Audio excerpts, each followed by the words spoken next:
Muted.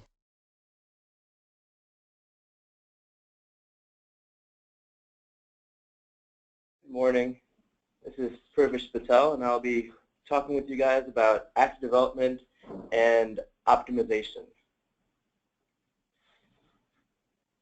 So to jump right into it, this slide shows you a linear process of all the types of experiments you would conduct during the assay optimization process. Those of you who are familiar with ELISA development know that this is often very cyclical, but these slides were arranged in this particular format.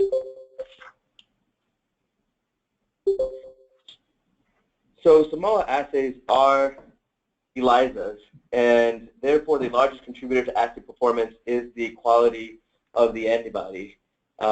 With that in mind, I would like to walk you through a few of the antibody selection things to keep in mind, the criteria. You should have antibodies that are highly specific to the analyte of interest, with little cross-reactivity or no cross-reactivity to related proteins. You should have low levels of interaction between the paired antibodies and other antibodies in the mixture. The nonspecific binding comes from the immunoglobulins interacting with each other. The antibody should have a high affinity. It should have a fast on rate and a slow off rate to maximize the antigen assembly. The capture antibody buffer solution should be free of amines, common components to the buffer that would compete with the EDC reaction are tris, azide, free amino acids, and BSA. The first three can be removed via buffer exchange, whereas BSA is not easily removed. It's preferred to use monoclonal antibodies for lot-to-lot consistency of performance. And if you have an ELISA where you have a performance between 1 and 100 picograms per ml, this is typically indicative of good antibody quality. Calibrators are known concentrations of proteins used to quantify the amount of analyte in an unknown sample. The calibrator source and buffer therein needs to be representative of endogenous analytes.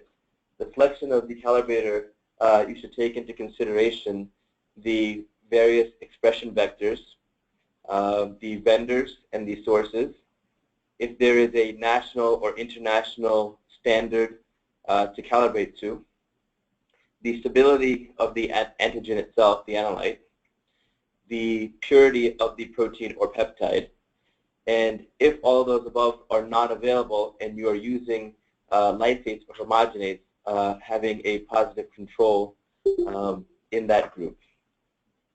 Your calibrator selection directly impacts spike recovery, sample reading, and your sensitivity.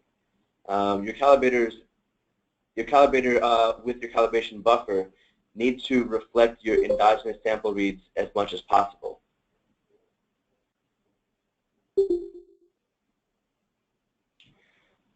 When conducting the assay optimization experiments, there are a few assay parameters to keep in mind.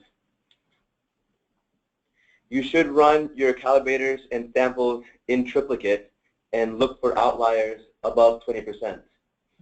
During the assay development, you can consider removing an outlier from the set of triplicates if the CV is greater than 20%. You don't want an outlier to skew your interpretation of the data. You should have at least 4 points, one of which is a blank, and the positive analyte conditions should be at least tenfold apart from each other.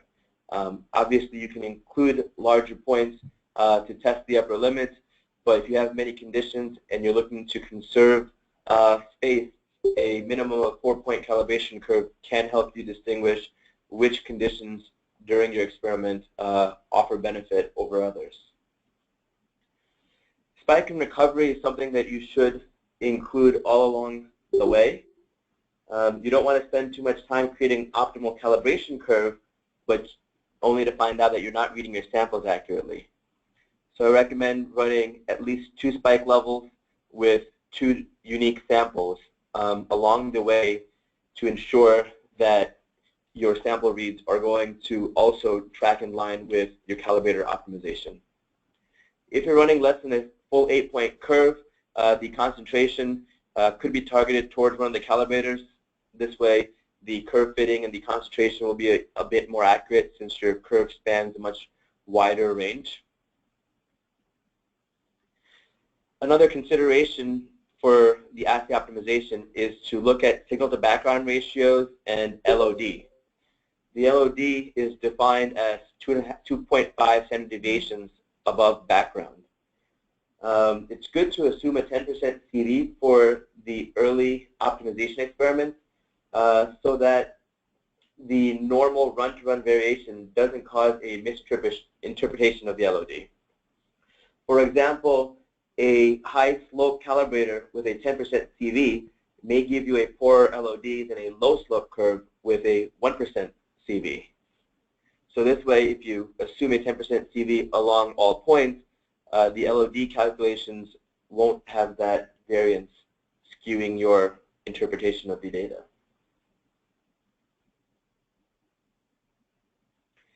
The AAV range for a calibration curve is recommended between 0.005 and 16 AAVs. It's not necessary to have your background to be at 0.005, but that's the recommended lower range. A top end of 16 helps avoid having any saturation issues.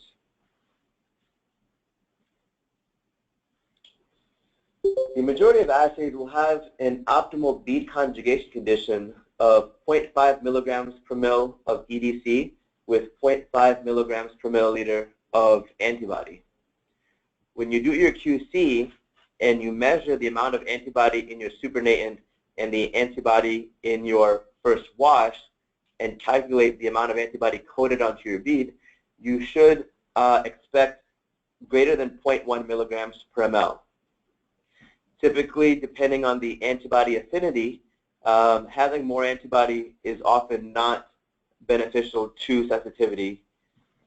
But if you do want to optimize the coding conditions, this can be done if, for example, bead aggregation is observed, if you have a low amount of antibody coding, or if you have an extremely high background. The EDC range that is typically ideal is between 0.3 and 0.7 milligrams per milliliter, but we have successfully tried as high as 2 milligrams per milliliter of EDC during the antibody conjugation. The antibody itself is recommended between 0.3 and 0.7 milligrams per milliliter, but we've tried successfully as high as 1 milligram per milliliter of antibody in that reaction. Antibody orientation is also important.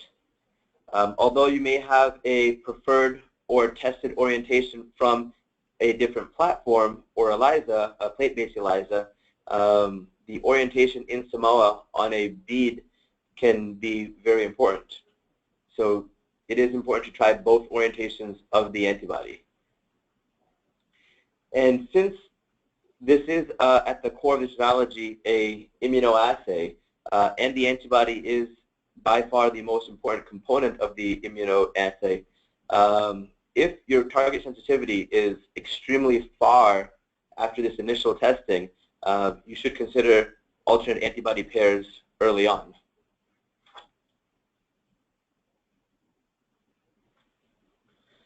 The biotinylation that we use is a routine process. The protocol that we use pretty much follows Thermo's recommendations.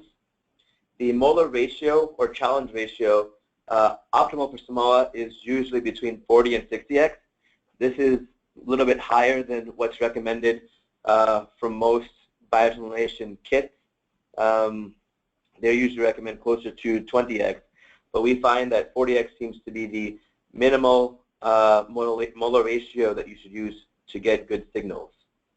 Alternate biotin chemistries and linkers are Simoa compatible.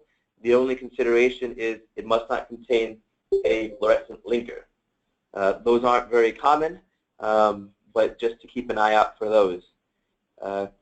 Other types of linkers that we've tested in-house include the LC biotin and PEG-12 biotin. These are longer chain linkers than the kitted PEG-4 biotin, and this could be beneficial in the case of steric hindrance if you've got a complex protein or your epitope is in a region that is going to make it difficult for the enzyme to bind.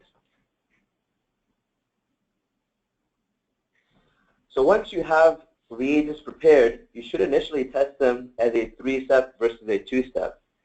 To briefly go over the differences between a 3-step and a 2-step, a 3-step assay, the first step is a combination of your capture beads plus your analyte-containing solution, your sample or calibrator, and the optional sample diluent. Then the cuvette and the sample would go through a wash step. It would add typically 100 microliters of detector. It would incubate with the detector, wash again, add your enzyme, SBG, incubate, wash again, and then add your substrate and image. A 2-step combines the first 2 steps from the 3-step.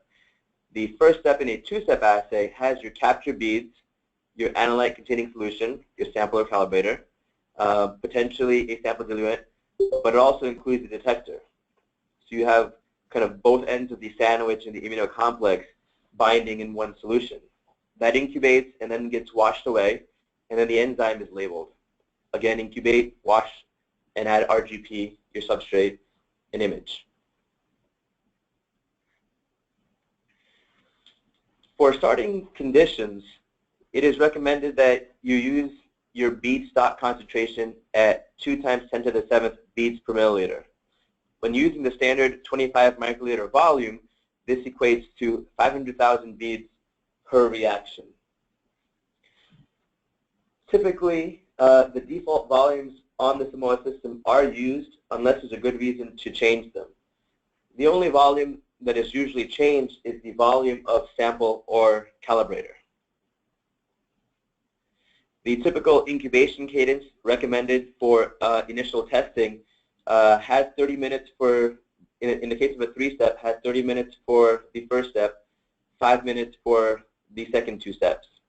That equates to a 47-7 cadence.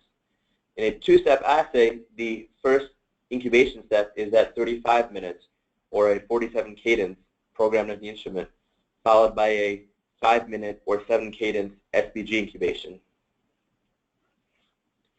A typical detector concentration for a 3-step assay is 0.3 micrograms per milliliter. A typical concentration for a 2-step assay in bottle is 1 microgram per milliliter, resulting in 0.14 micrograms per milliliter in the reaction. Remember that a 2-step assay has 20 microliters of detector mixed in with your beads and calibrator. Therefore, the concentration of detector in your initial bottle will get diluted into your reaction.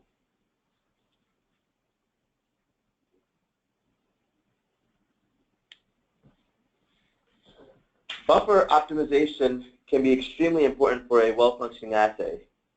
It affects the validation experiments such as spike recovery, dilution linearity, parallelism, admixture linearity, and potentially reagent stability. Buffer components can help reduce nonspecific binding and decrease background signal. The buffer components can be targeted against heterophilic interferences as well.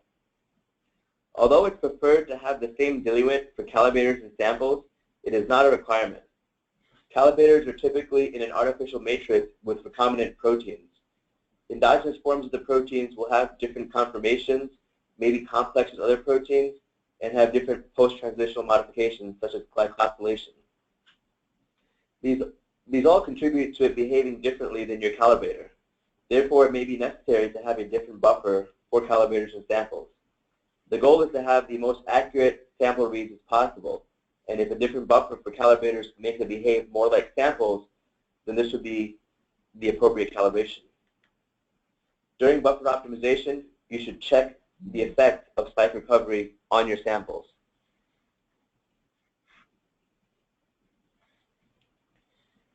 Buffer components to investigate. The BSA is the most common protein to use in a buffer. Animal serum or plasma can be used to decrease background reduce hydrophilic interferences, and if your samples that you're looking to measure are serum or plasma, it can make your calibrators behave more like your samples. The total amount of protein in your buffer, in the case of a calibration buffer, should match the total protein concentration of your sample. A recommended pH range to test is between 6 and 8.5.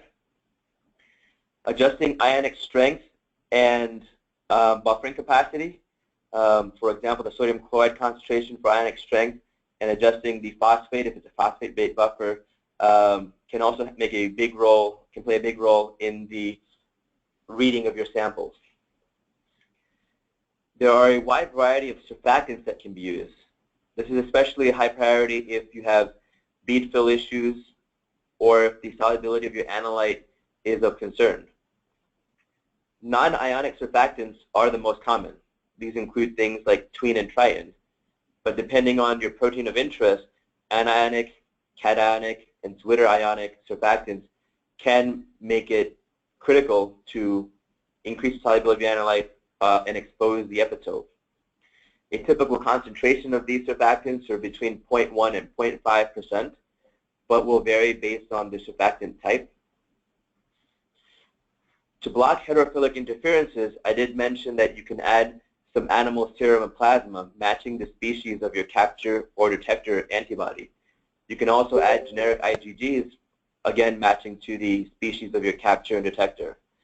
There are quite a few other reagents commercially available, such as HBRs from Antibody, IIR from Bioreclamation, that can be used to knock down your hydrophilic blockers. And again, through this whole process, you should be including spike recovery samples so that you can measure the effect of your endogenous proteins in the real matrix and see how that affects your calibrator versus your samples. Once you've chosen your buffers and you've optimized some of that, you can optimize your detector and SBG concentrations. Depending on the background of your 2 or 3-step assay, you should focus on higher or lower values. A typical background is between 0.005 to 0.05 AAV, where we often target below 0.02. It's not critical to have it below 0.02 so long as your assay performance is as expected or optimized. The ideal detector concentration is usually between 0.1 and 1 microgram per ml, but we have successfully had assays that have had a range as low as 0.01 microgram per milliliter of detector and as high as 2 micrograms per milliliter of detector. A typical SBG range is between 50 and 200 picomolar, but we've had assays that have gone down as low as 25 picomolar and as high as 350 picomolar. In fact, the other day I actually heard of someone trying as high as 500 picomolar and finding some benefit at those high concentrations. Remember that when dealing with detector concentrations in a 2-step assay, your bottle will be a higher concentration than what's listed here. These are the concentration ranges you want in the reaction in your cuvette, but in a 2-step assay where you have a small volume of detector being added to a larger volume of sample and bead, you should adjust accordingly. And again, with these experiments as well, you should include a few spike and recovery experiments to make sure that the adjustments you make are beneficial with your endogenous proteins. An example of a detector optimization. This just shows you 2 detector concentrations at 0.1 versus 0.3 micrograms per milliliter. The increased detector does increase the signal response, but it also increases the background. The background at 0.1 micrograms per milliliter is at 0.015 AAV, whereas at 0.3 micrograms per milliliter of detector, the background increases to 0.035 AAV. The signal to background at the lowest calibrator changes from 1.03 to 1.2. Therefore, although you have a higher background at the 0.3 microgram per ml detector condition, the LOD change is almost half. The LOD goes from 0.74 to 0.396 picograms per milliliter. Looking at SBG, this is an example of increasing SBG from 50 all the way to 500 picomolar. And on the left, you have the AAV response, and on the right, you have the signal-to-background ratios at each calibrator level. So as you can see, as you increase the SBG, both the signal and background go up. If you look at the signal-to-background ratios and the calculated LODs, you get an improvement in both going from 50 picomolar to 150 picomolar. But as you go from 150 picomolar to 500 picomolar, your sensitivity decreases. So in this particular case, the middle condition at 150 picomolar gives you the optimal sensitivity.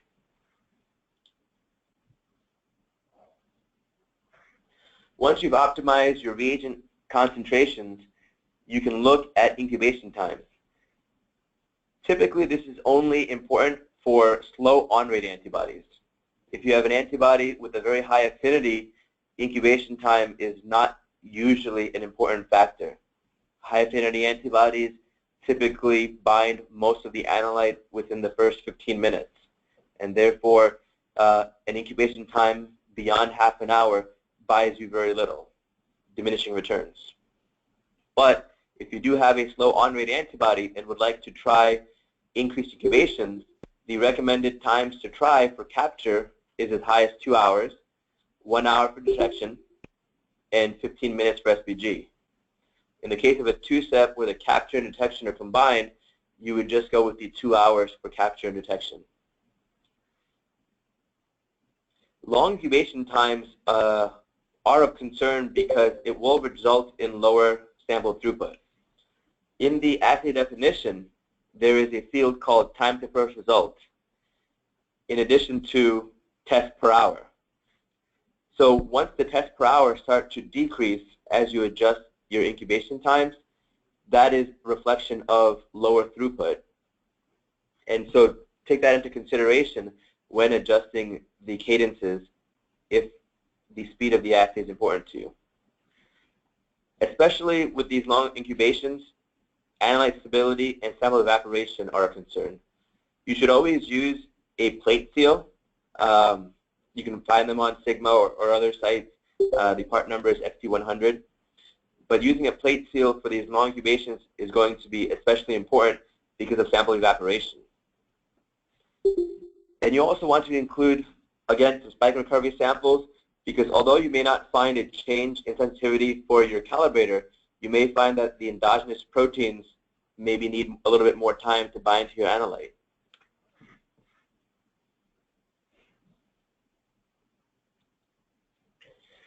The last two slides are related to each other, and this is focused around the use of helper beads and decreased assay beads. Decreasing the number of assay beads can increase the slope of an assay. The idea here is if you have captured most of your analyte, decreasing the number of assay beads can maximize your signal. For an example, let's say you have 100% capture efficiency. If you have 10 beads in reaction with 10 analyte molecules in reaction, on average you'll have 1 analyte per bead, which will result in an AAV of 1. If you reduce the number of beads by half, you still have the 10 number of analytes in solution, and you have 5 beads, you will now have 2 analytes per bead, resulting in twice the AAV. It'll be an AAV of approximately 2. And so in the case of high-affinity antibodies or assays that you've captured most of the analyte, decreasing the number of assay beads can improve your signal. This doesn't seem to have any effect on backgrounds and non-specific binding. Those values seem to stay the same. The ideal number of beads per reaction are between 400 and 600,000. We usually target 500,000 beads, which would be a concentration of 2 times 10 to the 7th beads per milliliter. If you're running a 2.0 assay where you have 25 microliters of beads added to your reaction. What happens is when you decrease the number of assay beads below 400,000, you have an effect where you increase your AB and bead fill CVs.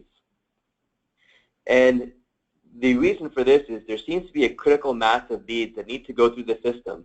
The beads are paramagnetic, and potentially having a low number of beads causes a high loss of beads through the incubations and particularly the wash steps.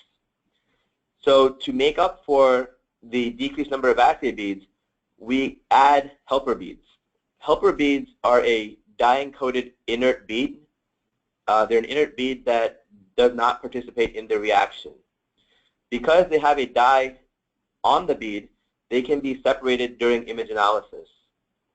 So these beads essentially go through the process to bulk up the total number of beads in reaction, but can be separated at the end of the assay when images are taken. If you do this process, you should use a helper bead assay definition from our website. It's located on our customer portal under the homebrew section. And if you're to use helper beads, the suggested concentration is to use helper beads at 300,000 helper beads with a combination of 200,000 assay beads. The bottle concentrations for a standard volume assay, again 25 microliters in a 2.0 assay, is 0.8 times 10 to the 7th beads per milliliter of your antibody-coated assay beads, and 1.2 times 10 to the 7th beads per milliliter of your helper beads. It is suggested that this is coupled with the increased sample volume, which I'll talk about in the next slide. But in many cases, if using a higher sample volume is not feasible, for example, you don't have a lot of sample, or the sample is a precious sample of low volume, you may not need to explore the increased sample volume. The idea around increased sample volume is exactly the same as the reduction of assay beads. It's to maximize the analyte to bead ratio. In the case of reducing assay beads, you change the denominator, you reduce the bead number. Increased sample volume adds additional analyte.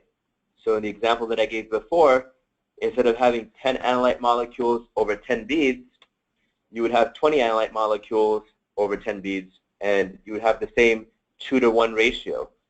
And so increasing the sample volume gives you a very similar effect as reducing the number of assay beads.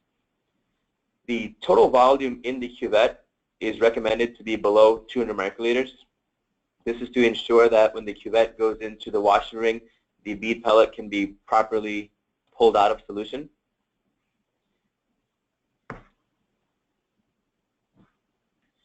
And so to wrap up the process here, just to give you an example of the effect of increasing sample volume. And again, you would see the same effect if you reduce the number of beads. You can see as you go from the typical 100 microliter sample volume to the 200 microliter sample volume, you see a big increase in slope. Usually, adjusting the sample volume or adding helper beads and reducing assay beads has no effect on background. As you go from 200 microliters of sample volume to 300 microliters, there's a very modest change. So obviously there are some diminishing returns, and around 200 microliters for this particular example, you've kind of reached the max benefit. Okay, so that concludes kind of the slides that I had. I guess we can take some questions at this moment. If you have a question, I suppose you can, I see some of you have already added some comments.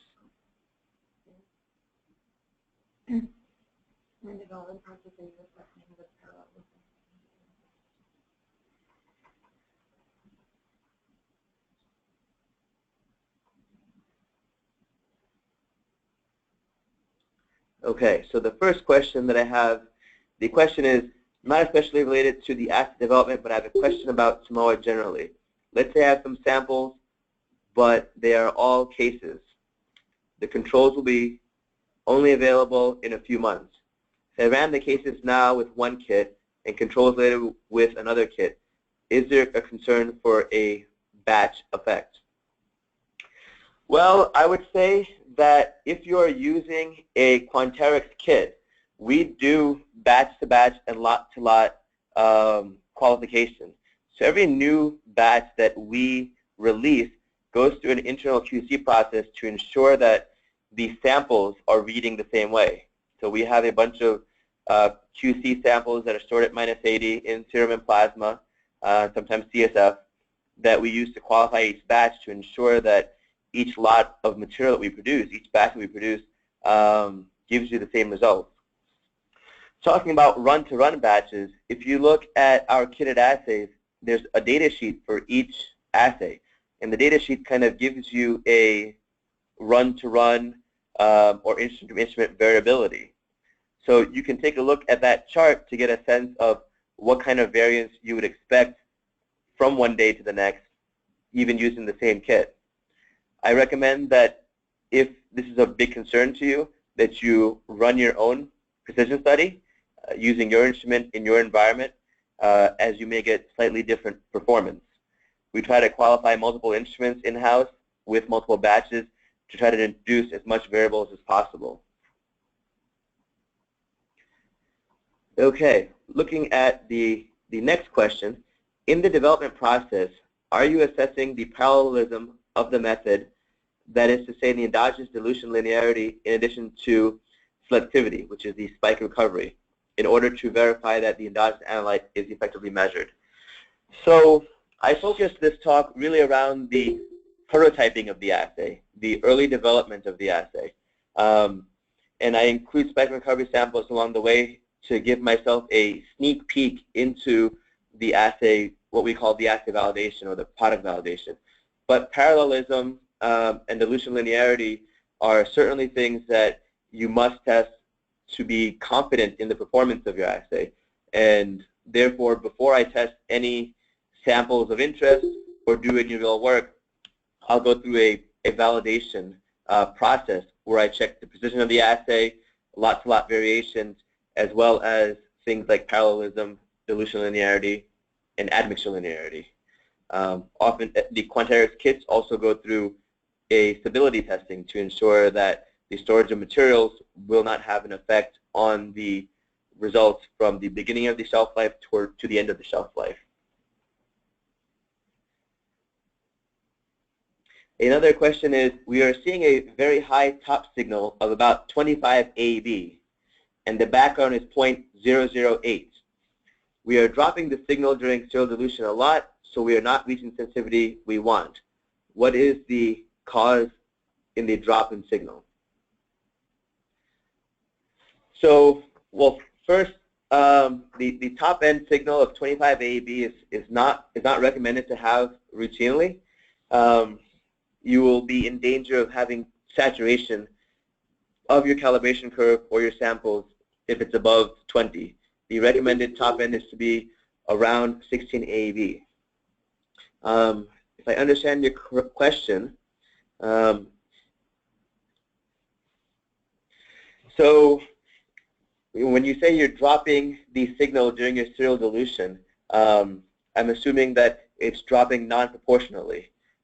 Typically, when you see a non-linear serial dilution, that is indicative of some sort of interferent in your sample causing the non-linear dilution. It could potentially be heterophilic interference. Those are heterophilic interferences usually do not dilute linearly. So if you had a particular signal at a 4-fold dilution and then you did an 8-fold dilution and you did not dilute that serially, heterophilic interference could be a major contributor there.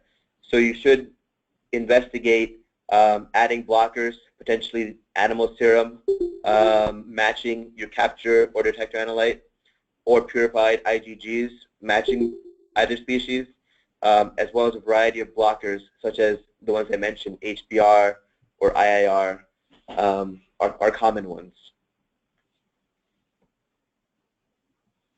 Looking at another question, if we screen antibodies at your ideal conditions but are still tenfold from the desired sensitivity, do you think the optimizations could give you an extra tenfold sensitivity? Yeah, so the biggest driver for sensitivity is the antibody pair. The majority of experiments that I've gone through in this presentation will buy you small changes in sensitivity. So we're talking about maybe a twofold here or a threefold there. And so, you know, between the optimizations of the buffers, the concentrations of your detector and SBG, potentially incubation times, all those combined could get you at easily another 10-fold increase in sensitivity. Depending on your analyte and your complex, it may even be higher. For example, if there's a particular pH that really opens up the structure of your protein and makes the epitope for your antibody a lot more available, that could lead to a much larger change in sensitivity. Similarly, a surfactant could do something like that. But if, you know, a case like that where you're not making a drastic difference in the binding ability, you know, expect more modest changes, you know, in the order of about twofold or so. The next question is, have you tried to convert the lower LODs from picograms per milliliter to number of molecules? What is the LOD for the most optimized assay in molecules per milliliter? So very early on, we used to use actually molarity for our concentrations, but to be more consistent with how people measure or quantify these molecules in literature and competitors, we switched over to the weight-based picograms per milliliter. So most of our assays that are in the picogram per milliliter range, they're usually below a picogram per milliliter, would have a sensitivity in the high attomolar or maybe low femtomolar range. And so you can use that to kind of calculate the number of molecules that you're actually measuring. To kind of a bit of a tangent, but you know, in an ideal situation that you wouldn't see in an actual assay, just to kind of push the limits of Samoa, we said, what are the fewest number of enzyme molecules that we could actually detect? And we were down to the zeptomolar range. So although immunoassays are measured in the attomolar range, the Samoa capability is much lower than that. And because of biological interferences and non-specific binding and binding kinetics, we're not obviously in the zeptomolar range. Looking at the next question, what is the stability of the assay-specific calibrators after a freeze thaw? So that's a good question. You should always either make your calibrators fresh or make aliquots and freeze them, preferably at -80, and make them one-time use. The freeze-thaw effect is going to be very dependent on the molecule that you're looking at, and you should quantitate it. You should not only do one freeze-thaw, but multiple freeze-thaws so that you can get a sense of how your analyte performs and the stability of your analyte. Many analytes have very good performance. For example, many cytokines are very stable, but multiple freeze-thaws in Samoa are usually always affect your signal. Even analytes that are typically considered to have very good stability and freeze-thaw very well on other platforms in ELISA, they typically don't see the subtle differences that Samoa can. Therefore, you should always categorize freeze-thaw. And you could also characterize time at room temperature. You know, if you make your calibrators in the morning and you run your assay in the afternoon, is that going to be acceptable to run? Kind of continuing along the lines of stability, when we do our kit stability, we don't do our calibrator stability. We keep those frozen and make them one-time use only. And we do all of our testing on that method. But we do have stability for our beads, detector, and SBG. And when we look at long-term stability of stored reagents, the most common reason for a full assay to decrease or reach the stability limits are detection.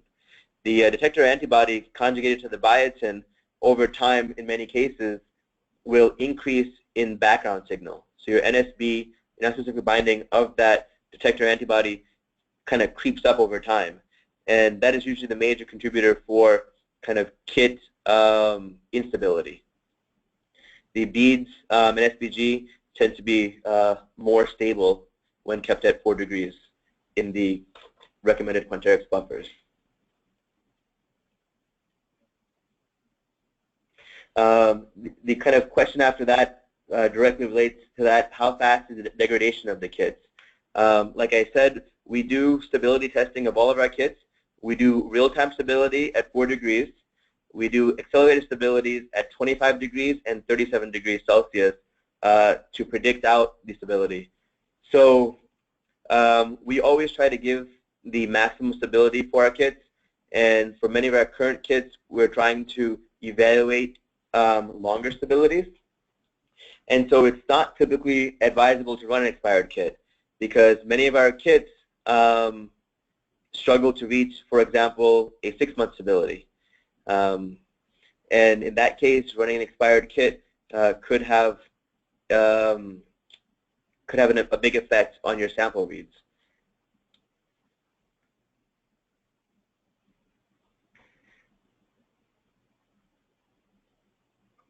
The next question is, what is your advice on fixing low bead fill during a run? Is it related to the instrument or the assay? So bead fill is a complicated metric. It can be affected by the instrument. For example, if your beads aren't fully transferred from your cuvette to your disc. Now, in that particular case, your AAB signals and AAB CVs should be very good. You just might have variable bead fill, and that's an instrument-related issue. But if you have, for example, a sample that causes your beads to aggregate together, let's say you have a very sticky tumor lysate, and that causes your beads to stick together. Clumped beads cannot make it into a well because the wells are only big enough for a single bead. Therefore, those clumps will not only not make it into the wells, but they'll actually sit on top of some wells and block monomeric beads from entering the wells. And that could lead to a low bead fill. In that particular case, the bead aggregation can also lead to an increased AAB CV. So buffer optimization can go a long way. Finding a particular type of surfactant or surfactant concentration, or adjusting the buffering capacity or ionic strength or pH, all these factors can make it play a very big role in the aggregation of your beads, and therefore your bead fill and potentially your AAB CVs.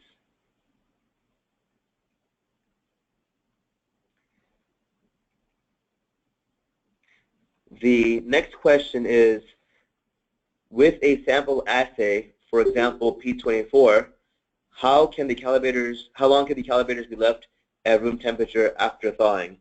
So we typically recommend that you thaw your calibrators and samples and run them immediately. So I would say that you should have your run started within an hour or so of having your calibrators prepared. We don't often do long-term stability testing of all of our calibrators and samples, so it's best to just run the samples immediately within an hour of prep. Have your run started. Okay, so that is the last question that I'm seeing in the chat. If anyone has any additional questions, please feel free to send it in.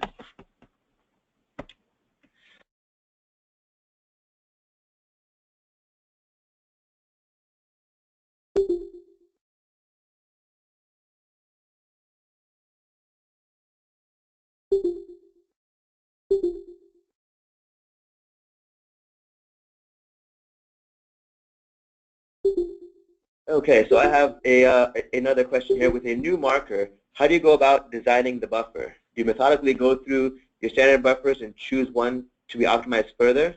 And how far do you take it before looking into a new antibody pair? So that's an excellent question. And it's exactly as you said. We sell a buffer kit. This buffer kit includes, I believe, 5 or 6 of our most common assay buffers. So looking at all of the kits we've developed in-house, almost all of them use one of these 5 buffers. So that is absolutely where I would first start. I would screen all 5 of the buffers. maybe do a small detector and SBG optimization. But if you're still very far from the LOD that you want, I wouldn't continue along with that pair if you have other options. So once you've kind of screened the initial 5 or 6 kitted buffers and do maybe one optimization with the SBG and detector, and you're still very far, I would move on to a different pair if available.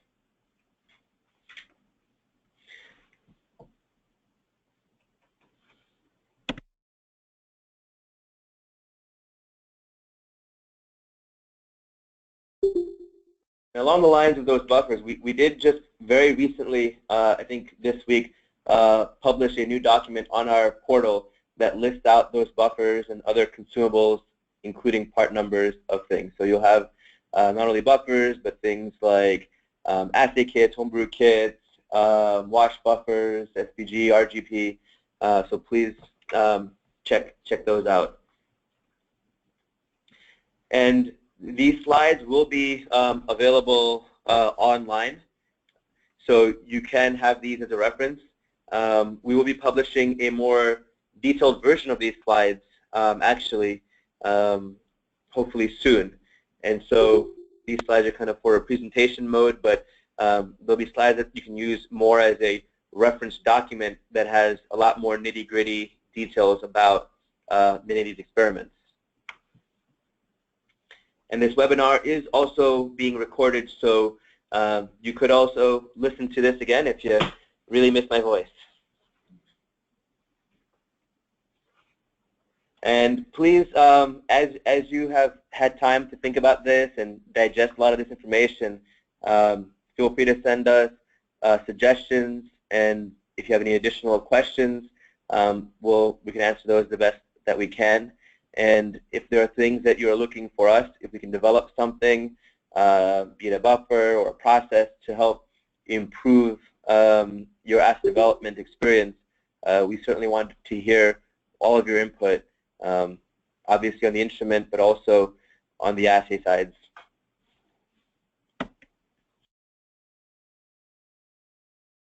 So thank you everyone for stopping by, and I hope that you found this very helpful, and I'm looking forward to answering any additional questions the Quanterix team as well. Have a good day.